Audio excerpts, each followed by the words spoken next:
Welcome back. Radio city joke સ્ટુડિયોમાં આપનું સ્વાગત છે ને કિશોર કાકાની સાથે હવે કાકી પણ આવી ગયા છે સ્ટુડિયોમાં. વેલકમ કાકી. હાય ભૈલું. બહુ મિસ કરું છું હો કાકી તમને. પણ કરું છું કીધું એમાં હું વે કરું. એ બધું છોડ, આ ફોટો જો.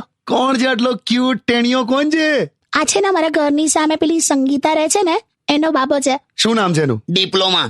ડિપ્લોમા તો નામ હોયલા કોઈ દિવસ. મને પણ નથી ખબર આ કેટલા તમે જ્યારથી આ છોકરાને તમે રમાડો છો. તમને ગઈકાલે તમે એને સુવાડતા હતા તો કે સો જા ડિપ્લોમા, સો જા. એને શું ડિપ્લોમા કહો છો? એ તને ખબર નહીં? શું પણ? અને માં કરીને સંગીતા હા, તે બોમ્બે ગયેલી ભણવા કે ડિપ્લોમા કરવા જાઉં છું, ડિપ્લોમા કરવા જાઉં છું એવું કહીને ગઈ અને આને લઈને પાછી આવેલી. આ છોકરાને તારે એટલે મેં આનું નામ જ ડિપ્લોમા પાડી દીધું છે. કરાત હોય કોઈ દિવસ. બહુ ચીડાય હો સંગીતા તો. આને કહું ડિપ્લોમા એટલે કોઈ પણ હોય ચીડાય. આવે ત્યાં સંગીતાનું કેવું, એટલે એરેન્જ મેરેજ કે લવ મેરેજ? લવ મેરેજ લી ના હોય. હવે લવ મેરેજ છે લી. તું આ છોકરાની બર્થ ડેટ અને પેલા લોકોની મેરેજ ડેટમાં ખાલી 5 જ મહિનાનો ફરક છે. જો ઓ માય ગોડ. તારે મારું મોડું ના ખોલાઈશ ને આ સંગીતાને કઈ કહેતી નહીં લા. તો શું લેવા રેડિયો પર બોલ્યા? સારું જે હશે તે માઈ ગયું. છોડ, ગીત વગાડ લા.